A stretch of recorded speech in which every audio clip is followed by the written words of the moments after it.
Pelangai. Pelangai. Pelangai. Menang. Menang. Oh, hebat orang pelangai.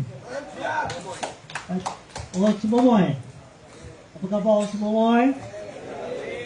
Bismillahirrahmanirrahim. Alhamdulillah wassalatu wassalam ala Rasulillah wa ala alihi wa sahbihi wa man wala. Subhanaka la ilma lana illa ma 'allamtana innaka antal alimul hakim wa la haula wa la quwwata illa billahil aliyyil azim. Yang saya hormati Datuk Seri Kaini selaku pemangku Ketua UMNO bahagian Gentung. Kita bagi satu tepukan kepada beliau. Saya juga ingin mengalu-alukan bersama dengan saya ni ada dua Ketua UMNO bahagian jauh daripada utara. Pertama Cikgu Madi, Ketua UMNO bahagian Padang Serai. Yang kedua Pak Tam, Ketua UMNO bahagian Kubang Pasu. Kita juga ada Datuk Hasmuni selaku Ahli Majlis Kerja Tertinggi UMNO. Johari Yazid, Timbalan Ketua UMNO bahagian Ceras. Yang saya hormati juga Encik Saudara Nasaruddin, Ketua UMNO Cawangan Kampung Cimomoy dan seluruh ahli-ahli jawatan kuasanya. Semualah Ketua Wanita, Pemuda, Puteri, bahagian angkat daripada Cameron Highland dan juga negeri angkat daripada negeri Melaka. Saya ucap terima kasih banyak. Pertama sekali saya rasa amat bertuah dan saya tak pernah menjangkakan saya sampai ke Kampung Cimomoy ini. Mungkin inilah ketentuan Allah SWT. Allah lebih menyayangi Datuk Seri Johari. Mungkin di permulaan ini kalau boleh kita sama-sama menghadiahkan Al-Fatihah dan kita doakan dan kita niatkan dalam hati kita sedekahkan Al-Fatihah ini. Moga-moga roh almarhum ditempatkan di kalangan muttaqin dan diampunkan segala dosa-dosanya. Al-Fatihah. A'udzubillahi minasyaitonir rajim. Bismillahirrahmanirrahim. Alhamdulillahirabbil alamin arrahmanir rahim. Maliki yaumiddin. Iyyaka na'budu wa iyyaka nasta'in. Ihdinas siratal mustaqim. Siratal ladzina an'amta 'alaihim ghairil maghdubi 'alaihim waladdallin. Amin. Tuan-tuan dan puan, saya bila masuk tadi dalam gelap, saya ingat ke saya masuk kawasan mana tak tahu. Tapi bila masuk kat sini tengok ramai yang ada pada malam ini. Kalau inilah semangat yang ada di Kampung Cimomoy ini, insya-Allah saya percaya pada 7 hari bulan nanti calon nombor 3 kita Datuk Amiza akan dia angkat sebagai ahli Dewan Undangan Negeri Pelangai ini, insya-Allah. Kita sama-sama doakan. Semalam saya sempatlah tengok ceramah-ceramah yang dibuat secara live oleh pimpinan-pimpinan daripada Perikatan Nasional. Saya tak tahulah, sepaham saya dan setakat yang saya kenal lah, orang Pahang ni dia sifatnya berbudi bahasa. Dia jarang nak cakap perkataan-perkataan yang mencarut, perkataan kasar. Saya ni bukan apa, darah saya ada sikit sebanyak daripada Pahang.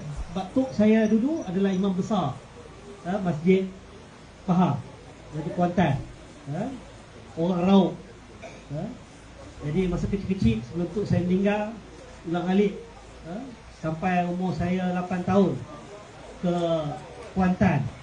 Sebab arwah almarhum nenek saya juga adalah tok guru kepada kerabat Sultan Pahang dan ia di Pertuan Agong hari ini. Jadi saya kenal orang Pahang ni sebagai orang yang amat berbudi bahasa. Tetapi bila datang pemimpin-pemimpin Perikatan Nasional daripada luar, khususnya maaflah ketua-ketua UMNO bahagian daripada Kedah dia keluar bahasa-bahasa yang kesat, mencarut. Saya nak sebut pun malu. Saya rasa inilah pemimpin-pemimpin yang saya rasa tidak menzahirkan watak sebagai pemimpin yang kononnya memperjuangkan Islam. Kerana Islam ni, tuan-tuan dan puan, dia bukan soal hukum sangat. Islam ni kita tahu dia ada 3 cabang utama. Pertama, akidah. Ya, kita nak menjadi orang Islam, prinsip pertama mengucap 2 kalimah syahadah. Itu akidah. Nabi kata, man qala la ilaha illallah dakhala al-jannah. Man qala la ilaha illallah Muhammadur Rasulullah haramun damuhu, irduhu wa maluhu. Siapa saja yang mengucap 2 kalimah syahadah, meyakini Allah Tuhan yang satu, Nabi Muhammad pesuruh Allah, maka dia dijamin syurga. Barang siapa yang mengucap 2 kalimah syahadah, haram baginya maruahnya, hartanya, nyawanya disentuh. Itu akidah, asas. Kita belajar rukun iman, rukun Islam. Tapi Islam ni bukan hanya tertegak pada akidah saja. Yang kedua adalah akhlak. Ya? Kita beriman saja tak cukup. Akhlak kena menzahirkan sebagai akhlak seorang mukmin. Akhlak mukmin macam mana? Memilih perkataan yang baik. Apabila berbicara yang baik. Kalau kita ini mengaku bahawa kita Islam, kita nak menyampaikan seruan Islam, Allah sebut apa? Ud'u ila sabili rabbika bil hikmah wal mau'izatil hasanah wajadilhum billati hiya ahsan. Serulah ke jalan Tuhanmu dengan cara yang paling bijaksana. Dengan cara yang kedua, mau'izah hasanah, menggunakan pengajaran yang baik, role model yang baik. Yang ketiga, wajadilhum billati hiya ahsan. Bila kita bercakap, bila kita berbahas, wajadilhum ni mujadalah. Mujadalah ni maksud dia berdebat, berbahas. Kita nak berbincang dengan orang. Allah kata apa? Guna perkataan yang terbaik. Bahkan dalam ayat yang lain, Allah beri arahan. Allah kata apa kepada Nabi Allah Musa dan Nabi Allah Harun, 2 Nabi. Allah bagi arahan kepada Nabi Allah Harun, Nabi Allah Musa. Kata Allah, izhaba ila fir'aun innahu tagha. Kamu pergilah bertemu dengan Fir'aun, menghadap Fir'aun. Sesungguhnya dia adalah orang yang sesat, tagha. Tetapi Allah kata apa? Faqula lahu qawlan layyina la'allahu yatadhakkar aw yakhsha. Tetapi bila kamu bertemu dengan Fir'aun ini, kata Allah, bercakaplah kamu, berkata-katalah kamu kepadanya dengan menggunakan perkataan yang qawlan layyina, perkataan yang lembut, yang baik. Allah tak kata guna caci maki. Allah tak kata guna kepala bapak hang. Allah tak kata perkataan yang macam dia sebut semalam itu. Start daripada K. Saya nak sebut pun malu. Ini semua bukan akhlak Islam. Kerana akhlak itu sebahagian daripada kesempurnaan iman. Akidah, akhlak, dan yang ketiga baru sebut sebagai syariah. Apa dia syariah? Hukum hakam. Hukum hakam terbahagi pula pada 2. Hukum hakam yang berkaitan dengan ibadah. Macam mana kita sembahyang, macam mana kita puasa, macam mana kita zakat, macam mana kita naik haji. Ada pula yang kedua, hukum hakam yang berkaitan dengan muamalah. Muamalah enggak, ada cabang-cabang dia. Macam mana kita nak mentadbir urusan keduniaan, disebut sebagai siasat syariah. Politik Islam, macam mana kita bercakap soal menguruskan ekonomi, itu pun sebahagian daripada muamalah. Sebab itu adanya hukum riba, adanya hukum haram rasuah. adanya hukum haram kita menipu bila kita berjual beli. Ya, ini semua adalah hukum hakam syariah. Maknanya Islam ni adalah satu cara hidup yang luas. Bukan saja kita bercakap soal Islam, lepas tu hukum orang tak melaksanakan hudud. Hari ni tak bincang pun pasal hudud dah. Ada kita dengar orang PAS cakap pasal hudud? Tak ada lah. Bila dia senyap pasal hudud ni? Lepas dia berkawan dengan DAP. Ya, kena ingat PAS lebih awal berpeluk, berdakap, bercium dengan DAP. Ya, waktu dia berdakap dengan DAP tahun 1999 pilihan raya, dia bersama dengan DAP. Tahun 2004 dia bersama dengan DAP. Tahun 2008 dia bersama dengan DAP. Dia bercerai sebelum 2014. Sebelum itu dia berkahwin dengan DAP. Waktu itu dia bersama dengan DAP. Apakah kerana titah raja semua bersama dengan DAP? Adakah kerana dia bersama dengan DAP itu atas dasar nak jaga Islam dan Melayu kononnya? Tak ada. Waktu itu matlamat dia satu je. Ya? Matlamat dia nak kalahkan UMNO. Sebab itulah dia pergi ke kampung-kampung. Dia yakinkan orang PAS, kita kena bersama dengan DAP. Wajib sokong DAP. Keluar fatwa wajib. Ya? Sebab apa wajib? Sebab kita kena kalahkan UMNO. Berpuluh tahun kita tak boleh jatuhkan UMNO. Sekarang DAP bersama kita, kita wajib sokong DAP.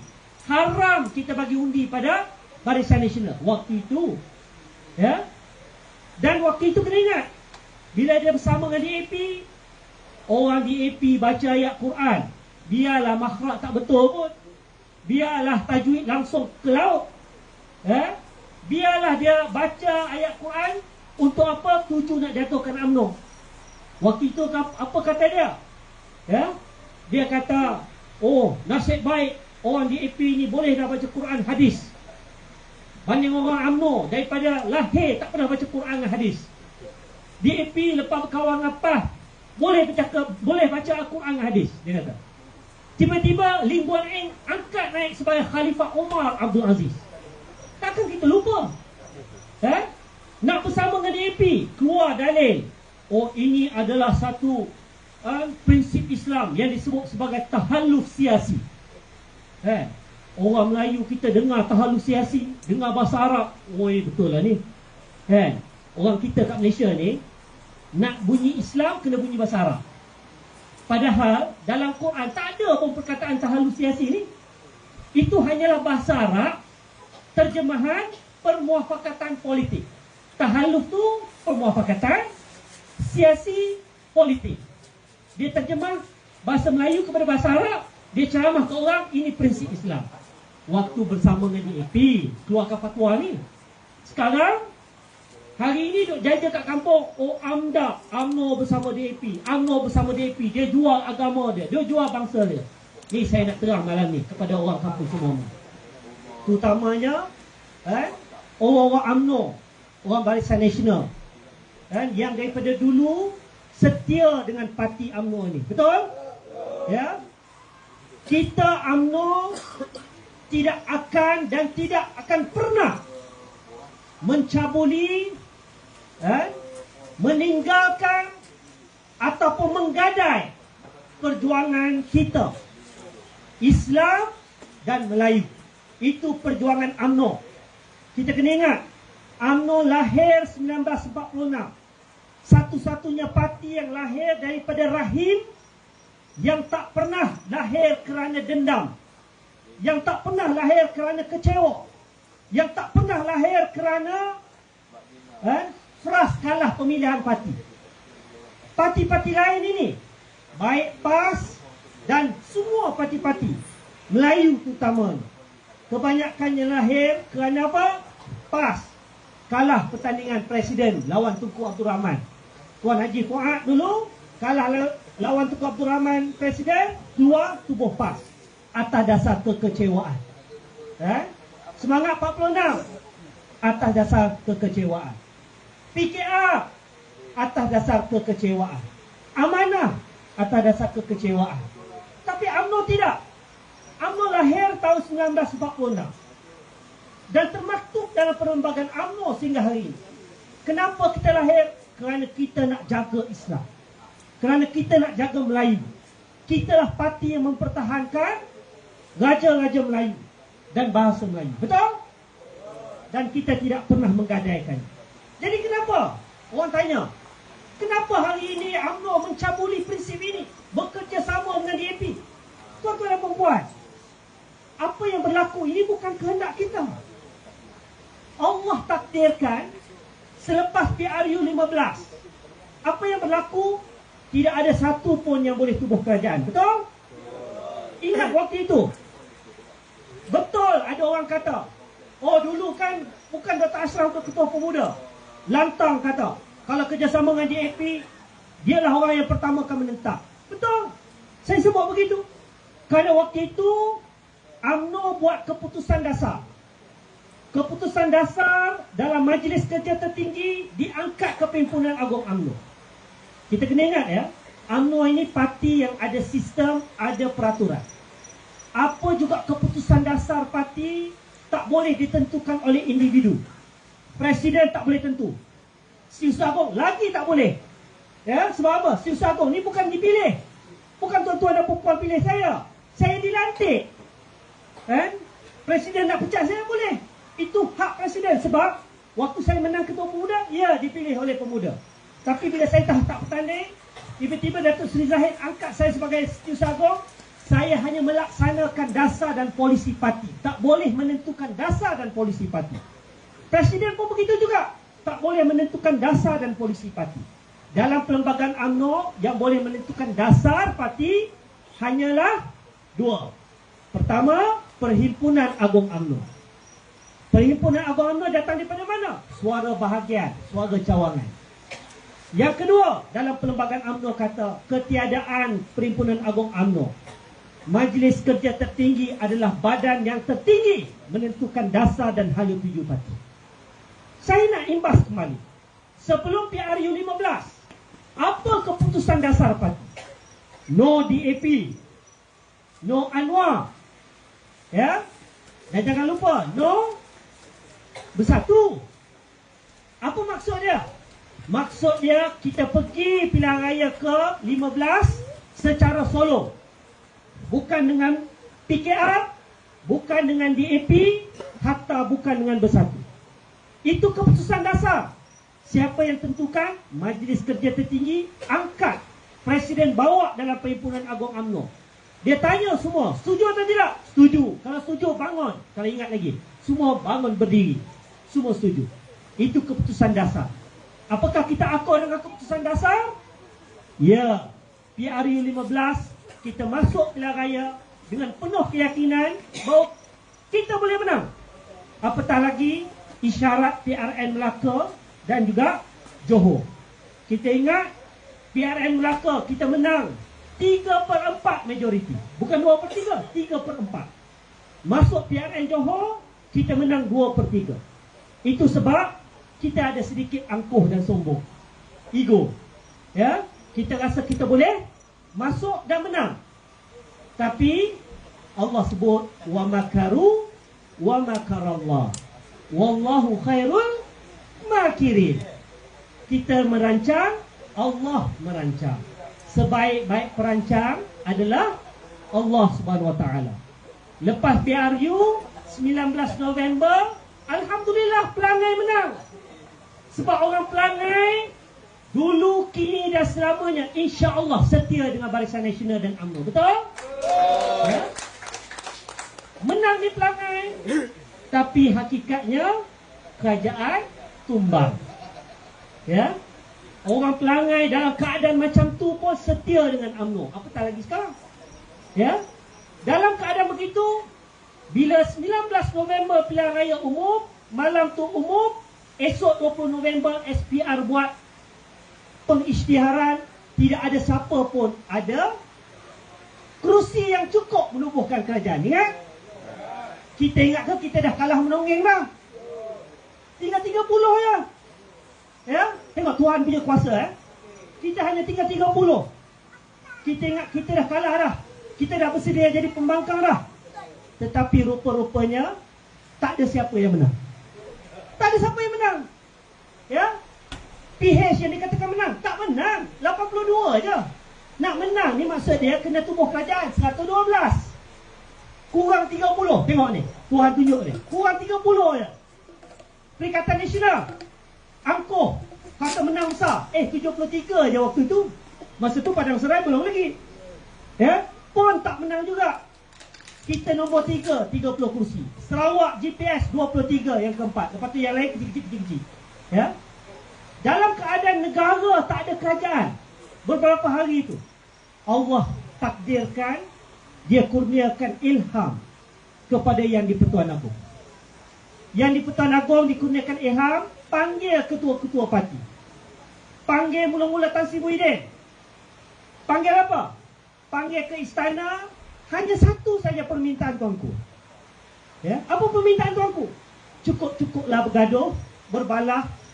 Cukup-cukuplah 4 tahun 3 Perdana Menteri. Negara tak stabil, pelabur lari. Siapa yang susah? Siapa yang susah? Rakyat. Hari ini rakyat susah sebab nak cuba tukar kerajaan 2018. Ingat? Apa tak kata pada Datuk Najib? Hari ini baru menyesal. Hari ini sok khabar tunjuk, oh, Perdana Menteri yang terbaik masih lagi Datuk Seri Najib. Dah tak ada Abang Menteri ingatkan Datuk Najib. Masa Datuk Najib jadi Perdana Menteri dulu, apa mereka tak kata pada Datuk Najib? Betul? Padahal waktu itulah ekonomi berkedudukan yang terbaik, pelabur ramai masuk, kita mampu tolong rakyat, sampaikan BRIM. Kita janji siapa nak bagi 2,500, betul? Kita tak pilih kasih. BRIM ni bukan orang UMNO saja dapat. Bila nak bagi BRIM, orang PAS yang dulu depan sekali beratur. Bawa tim Ilo. Tim Ilo tu sebab tak cukup. Tapi nak sebutnya, ini yang Tuhan kata, la in syakartum la azidannakum wa la in kafartum inna azabi lasyadid. Kamu bersyukur, Allah tambah nikmat kepada kamu. Kamu kufur, Allah kata tunggulah azab yang akan menimpa kamu. Waktu kita ada macam-macam, kita tak bersyukur lagi. Nak cari mana negara, kerajaan, pemimpin yang sempurna? Kita ni manusia biasa. UMNO bukan sempurna. UMNO pun banyak kesilapan. Barisan Nasional bukan yang sempurna. Barisan Nasional pun berpuluh tahun merintah, lebih daripada 60 tahun merintah Malaysia. Pasti ada cacat celah, betul atau tidak? Tapi nak nafikan sampai dia kata UMNO tak ada jasa langsung kepada Islam, kepada Melayu, itu satu pembohongan dan pendustaan. Betul? Hari ini manfaat yang kita dapat hanya kerana UMNO. Betul atau tidak? Saya pengurusi marah, tuan-tuan dan puan.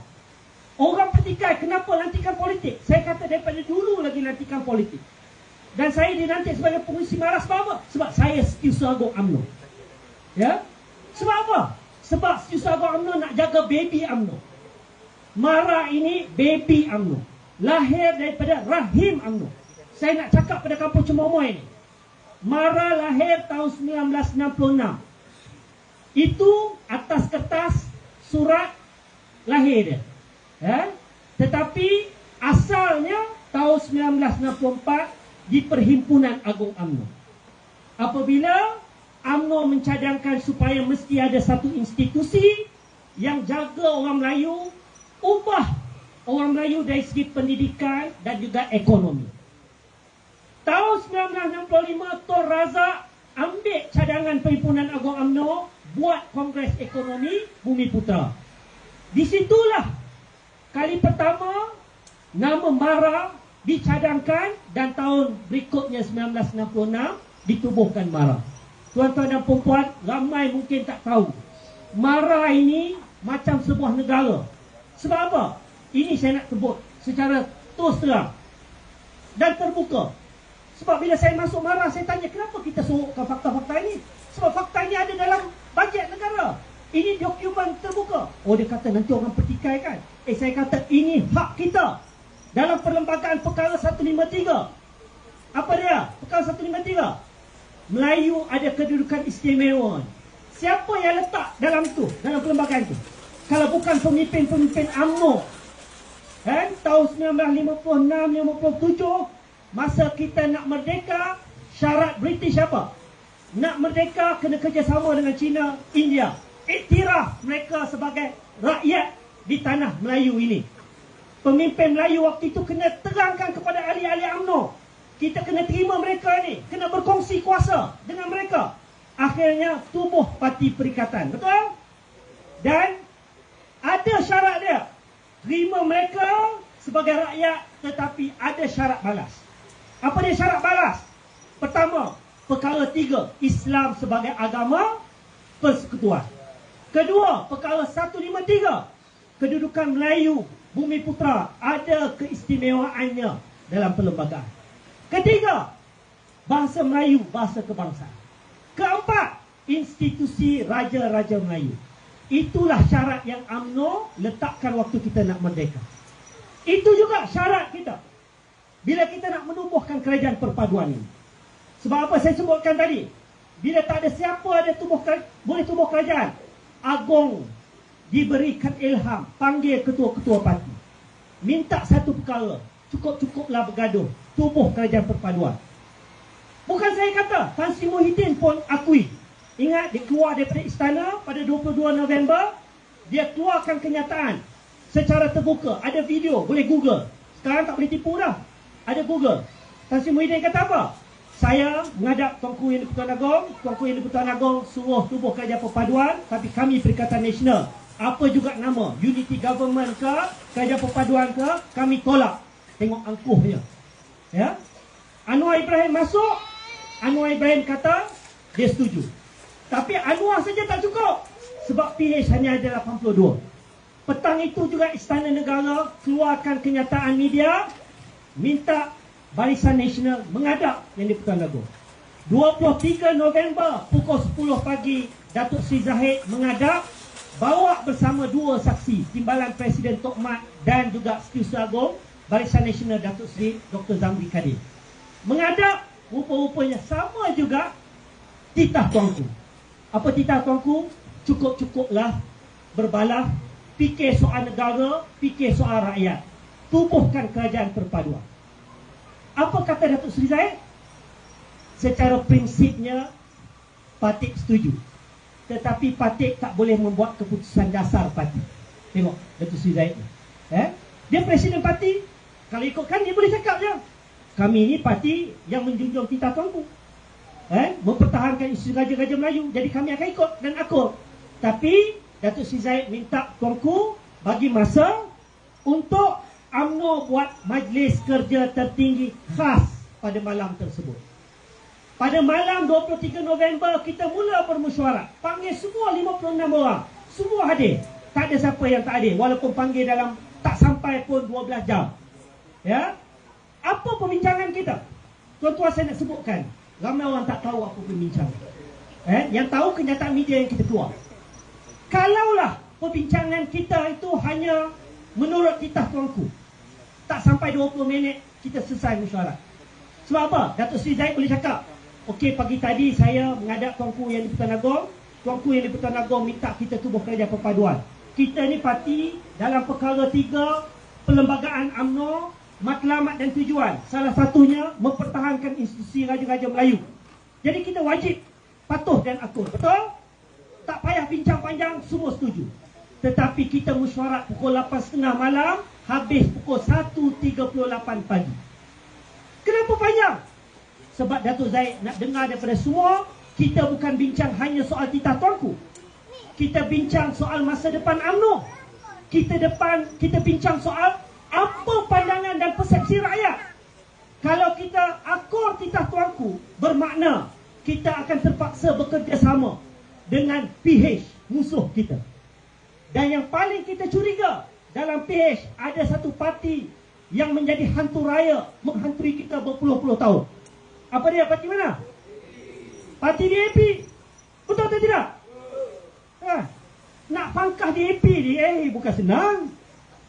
Ya, saya kalau saya jadi Mursyidul Am pun, saya bagi fatwa kepada orang UMNO. Mursyidul Am PAS hanya boleh bagi fatwa kan? Kita ni tak ada jawatan Mursyidul Am. Katakan saya Mursyidul Am, bagi fatwa wajib sokong DAP. Tuan-tuan perempuan nak sokong atau tidak? berbelah bagi lagi, betul? Sebab apa? Berpuluh tahun kita ditanam di AP anti-Islam, di AP anti-Melayu, di AP komunis, betul? Siapa? Atok cakap 22 tahun dulu.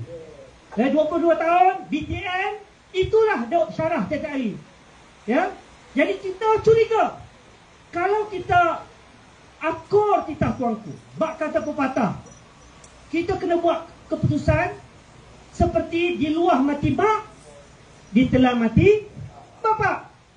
Betul? Titah tuanku akur, memang kena akur. Tak akur, kata derhaka.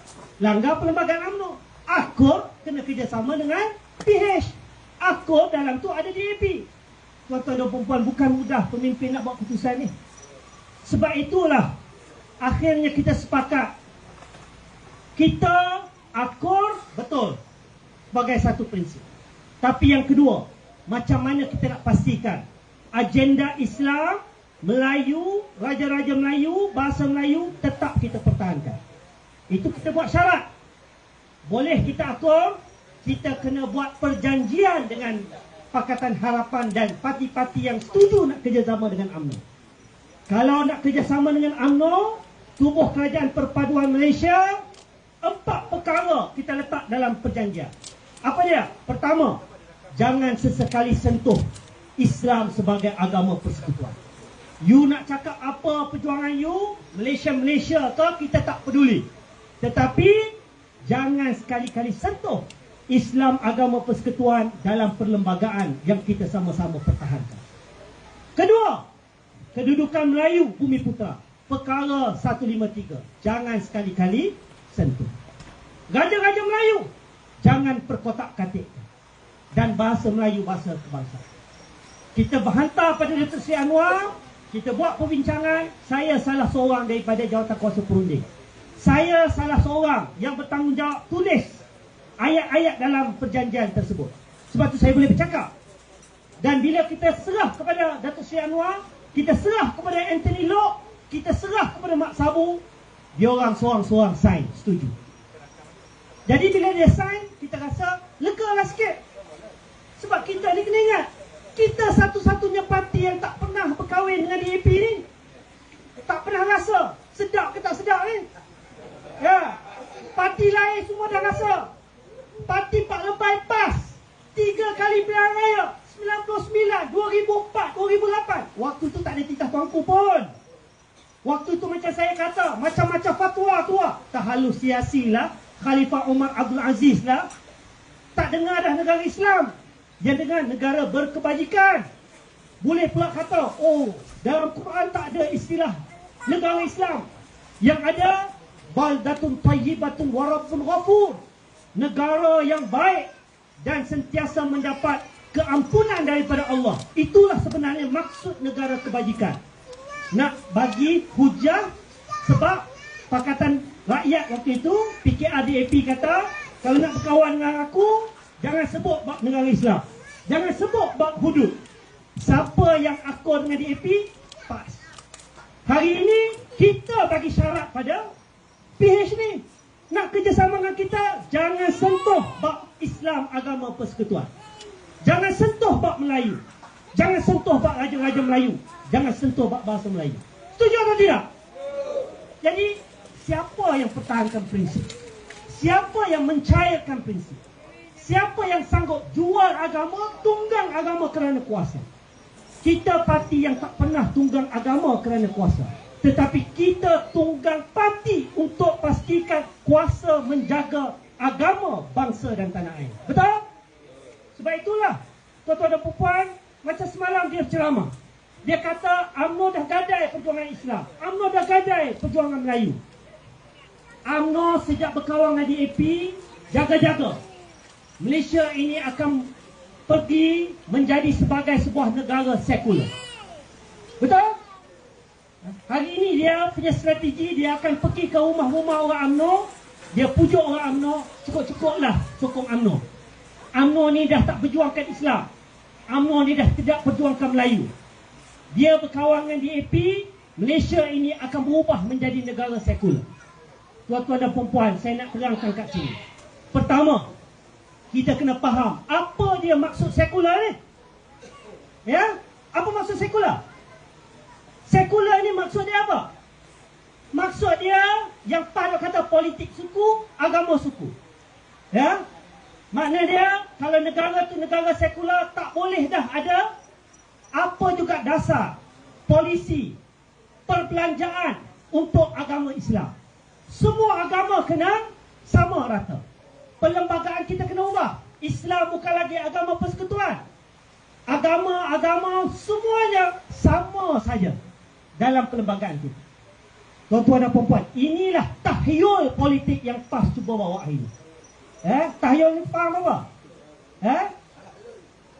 Pemikirannya bukan balul. Tahyul. Pemikiran khurafat yang menyesatkan. Kenapa? Pertama, boleh atau tidak kita pindah perlembagaan? Boleh atau tidak? Dia kata boleh. Sebab UMNO ini akan ikut tunjuk DAP. Okeylah. Katakanlah UMNO ni semua dah jadi bengong. Semua dah bengong ikut tunjuk DAP. 30 ahli parlimen semua ikut tunjuk DAP. 40 campur 30, 70.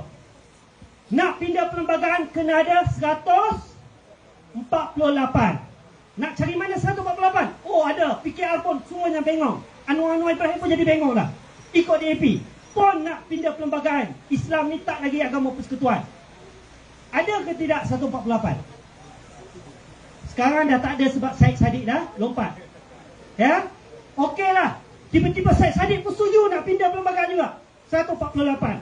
Boleh pindah atau tidak 148? Pindah dalam hal berkaitan dengan Islam dan Melayu ada dua syarat. Dua syarat. Pertama, kena ada 148 2/3 majoriti dalam parlimen. Tapi syarat pertama tak cukup. Kena ada syarat yang kedua. Apa dia syarat yang kedua? Majlis Raja-Raja Melayu kena bersetuju. Maknanya 9 orang sultan-sultan Melayu kena setuju. Tuan-tuan dan puan-puan, kenapa agak-agak UMNO waktu gumal perlembagaan dulu cadangkan kepada Lok Reed supaya beri kuasa kepada Raja-Raja Melayu. Antaranya hal berkaitan dengan Islam, hal berkaitan dengan Melayu tak boleh pindah sewenang-wenangnya, kena dapat persetujuan Raja-Raja Melayu.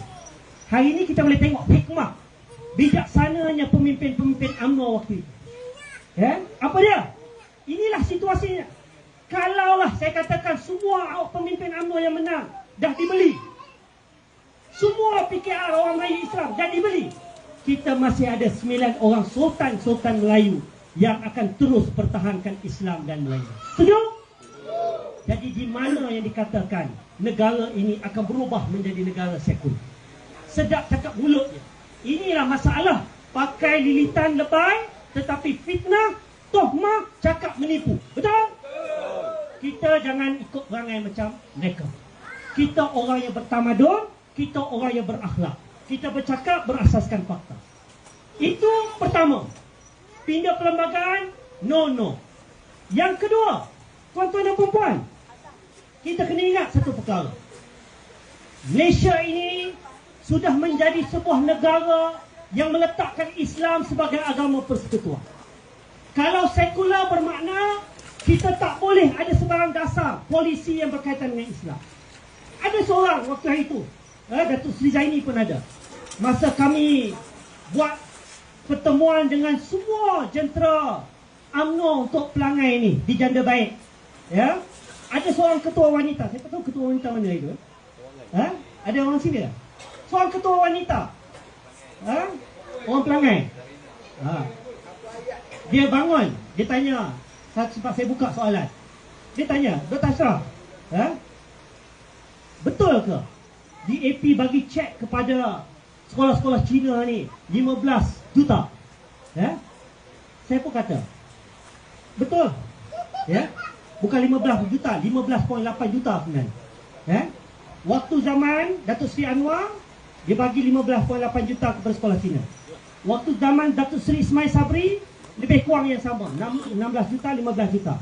Waktu zaman Tan Sri Muhyiddin Yassin, dua-dua ni PAS ada dalam tu, pun diberikan lebih kurang 15 juta. Zaman Datuk Seri Najib, kadang-kadang 15 juta, kadang-kadang 20 juta. Untuk siapa? Untuk 63 buah sekolah-sekolah menengah persendirian Cina. Kena ingat, sekolah Cina ni ada dua jenis. Sekolah jenis kebangsaan Cina, sekolah menengah persendirian Cina. Sekolah jenis kebangsaan Cina itu di dalam sistem kebangsaan. Ya, itu ditanggung oleh kerajaan. Apa beza dia? Beza dia belajar saja dalam bahasa Cina. Belajar matematik, sains dan belajar bahasa Mandarin dalam bahasa Cina. Tapi sejarah dia sejarah ikut silibus Malaysia. Belajar berkenaan sejarah tanah Melayu, sejarah Malaysia. Tapi sekolah menengah persendirian Cina, dia ada kurikulum dia sendiri. Dia tak ikut kurikulum kebangsaan. Itu swasta yang dipertikaikan oleh ramai pihak. Kita bagi peruntukan 15 juta, 20 juta one off kepada sekolah Cina. Tuan-tuan dan perempuan, saya jawab. Saya kata, zalimlah kita nak mempersoalkan 15 juta ini. Oh, kenapa zalim? 15 juta kalau bagi dengan 63, 60, satu sekolah sampai 250 ribu. Sepatutnya wang yang sama pergi kepada sekolah-sekolah agama. Ini saya nak sebut ya. Ini fakta. Boleh cek dalam buku bajet negara tiap-tiap tahun. Bulan 10 ni akan ada perbahasan bajet. Biasanya buku belanjawan ni semua orang boleh akses.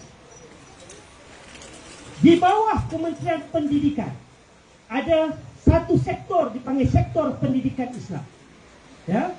Sektor pendidikan Islam bajet dia tak kurang daripada 1.1 bilion. Kenapa?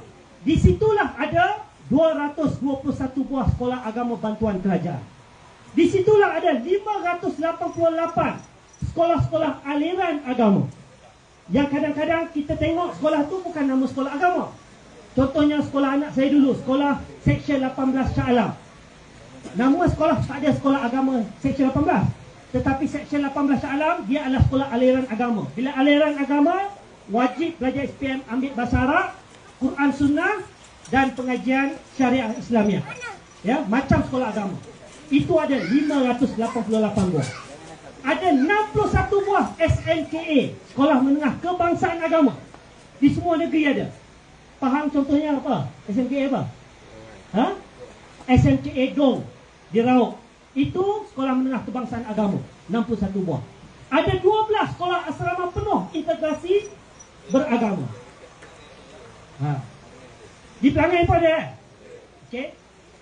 Ini tak termasuk 101,730 orang guru-guru pendidikan Islam. Setakat bulan Jun 2022, data yang ada pada saya. Inilah yang kerajaan belanja 1.1 bilion, bahkan tiap-tiap tahun akan meningkat. Marah, saya cakap terus terang, dan ini pun ada dalam buku belanjawan. Pendidikan saja kita belanja 2.1 bilion. Daripada MRSN, Giat Mara, IKM, ada semua 342 institusi pendidikan Mara. Sampailah ke peringkat luar negara. Ketika saya bercakap ini, pelajar kita yang ditanggung oleh Mara di luar negara ada 4,029 orang, tak termasuk dengan 1,025 yang akan dihantar dalam bulan ini juga. Ke mana? Ke UK, US, Jerman, Perancis, Spain, Korea, Jepun, Jordan, Mesir, ya, Rusia, macam-macam negara kita hantar. Seorang kita belanja 730,000 sehingga 1.2 juta seorang. Siapa mereka? Anak Melayu. Ya, anak Melayu. Kalau campurlah 1.1 bilion dengan 1.2 bilion, maknanya 3.3 bilion, 3,300 juta ringgit kita belanja untuk pendidikan orang Melayu Islam saja. Tuan-tuan dan puan-puan, sebab tu saya kata zalimlah kita. 3,300 orang tak pertikai pun kita punya perbelanjaan. Yang 15 juta, 20 juta pun kita bagi. Apakah itu kan kita nak pertikaikan? Tuan-tuan dan puan-puan, itu sebab dalam hal ini UMNO tidak akan mungkin menggadaikan perjuangan Islam Melayunya. Sebab itulah UMNO berada dalam kerajaan perpaduan hari ini atas asas untuk jaga prinsip-prinsip perjuangan kita. Setuju atau tidak? Itu sebab kita kena pastikan Pelangai ini terus menyumbang 1 Jun untuk Kerajaan Barisan Nasional perpaduan di negeri Pahang Darul Makmur. Ya. Satu undi untuk Datuk Amiza, calon nombor 3, bermakna satu undi untuk parti kita terus menjaga kepentingan Islam Melayu Bumi Putra dalam kerajaan perpaduan di negeri Pahang Darul Makmur ini. Ya. Jadi jangan dengarlah dakwah, tohmah, fitnah yang nak mainkan perasaan dan sentimen orang kampung beralih arah. Pada hakikatnya, apa yang berlaku, banyak tempat mereka menang, mereka tinggal. UMNO ini bukan saja nak jaga Islam dan Melayu, kita nak jaga rakyat. Pengalaman orang Pelangai cukup indah. Walaupun ada kelemahan sana sini. Daripada zaman Long Nan sampailah Datuk Seri Johari, tradisi kita bela rakyat dan jaga kebajikan rakyat Pelangai ini tak pernah orang pertikaikan. Betul? Ya? Ada kelemahan sana sini, betul. Tetapi orang Pelangai tahu jasa Datuk Seri Johari. Betul? Orang Pelangai tahu jasa bekas Menteri Besar Pahang kepada orang Pelangai. Betul? Dan saya pasti, insya-Allah Datuk Amiza sebagai wakil yang diangkat oleh bahagian, oleh perhubungan dan oleh pusat, oleh Presiden kita. Ini bukan diri dia. Dia wakil Parti Barisan Nasional, wakil UMNO. Dia kuat kerana bukan Datuk Amiza kuat, kerana ada Datuk Seri Zaini di belakang dia sebagai pemangku ketua UMNO bahagian. Dia kuat bukan kerana dia kuat, kerana adanya ketua cawangan, ya? Ada ketua wanita, ada ketua pemuda, ada ketua putih. Ada masalah dekat kampung, dia tahu sebab ketua cawangan orang pertama yang akan tahu ada masalah orang kampung kat sini. Dia akan angkat sebab kita bukan bekerja sebagai seorang, kita bekerja sebagai satu pasukan. Pasukannya pasukan Barisan Nasional, pasukannya pasukan UMNO. Kitalah yang menjaga rakyat secara jamaah. Betul? Itu sebab saya datang ini merayu kepada tuan-tuan dan puan-puan, teruslah pertahankan parti kita ini. Jangan dengar ada berbaki 13 hari ini, macam-macam kita akan dengar ceramah mereka yang datang ke sini dengan pakaian yang nampak macam Islamik, tetapi mulutnya sanggup keluar perkataan-perkataan mencarut yang tidak sesekali menggambarkan akhlak Islam. Saya hanya nak memberikan nasihat sebagai Setiausaha Agong, jangan ikut perangai mereka. Jangan kita memaki caci orang. Jangan kita mengutuk orang. Jangan kita memfitnah orang. Kita bercakap macam saya bercakap malam ni. Ada saya mencarut? Ada saya memaki hamun orang? Ada saya mencaci orang pas? Tak ada. Saya bagi fakta. Betul? Lawanlah fakta. Kalau fakta saya salah, lawan fakta. Jangan lepas pada ni dia keluar pula cerita Dr. Ashraf ada skandal pula. Ini style orang. Ya. Ini style orang. Saya tak tahulah. Lepas pada ni Datuk Seri Zaini pun akan keluar skandal. Hati-hati sebab bila kita start bercakap saja, itu saja modal dia orang. Serang peribadi. Dia tak serang hujah dan fakta. Ini zaman orang ada peluang untuk buka internet pada bila-bila masa. Kalau saya tipu, sekarang tuan-tuan dan perempuan boleh Google, betul? Tetapi saya bercakap atas dasar fakta kerana ini perjuangan mulia dan suci kita UMNO Barisan Nasional yang harus dan wajib kita pertahankan. InsyaAllah. Sebagai pengurusi MARA, saya berjanji apa juga keperluan selepas daripada pilihan raya ni, kan? Orang anak muda dan sebagainya, kan? Boleh salurkan maklumat itu kepada ketua UMNO bahagian, kan? Dan kita bantu. Sebab MARA tidak kira orang sokong kita ke orang tidak sokong kita. UMNO ini daripada dulu kita jaga semua rakyat. Bila orang kita nak hantar luar negara, kita tak tanya dia ni anak orang UMNO ke anak orang PAS. Ya? Dia masuk Giat MARA, dia masuk MRSM, kita tak tanya.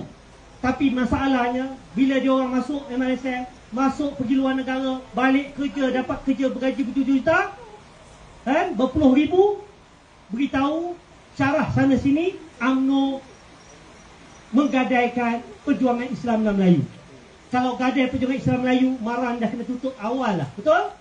tapi kita tidak akan menggadaikan, kerana itulah perjanjian kita. Dan Alhamdulillah, baik DAP, baik PKR, baik Amanah, semua 18 parti politik, kena ingat ya, masa agung kita 19 parti setuju untuk bentuk kerajaan perpaduan. Satu saja parti yang menolak. 19 setuju, satu tolak.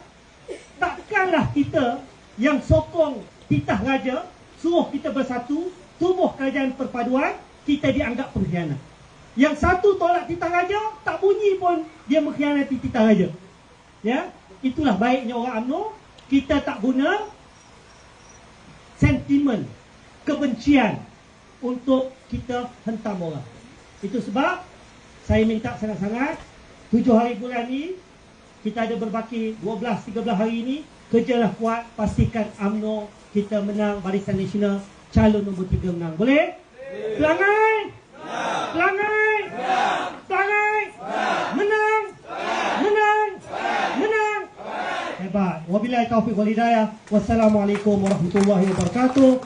Saya mohon diri nak pergi ke kampung jauh-jauh.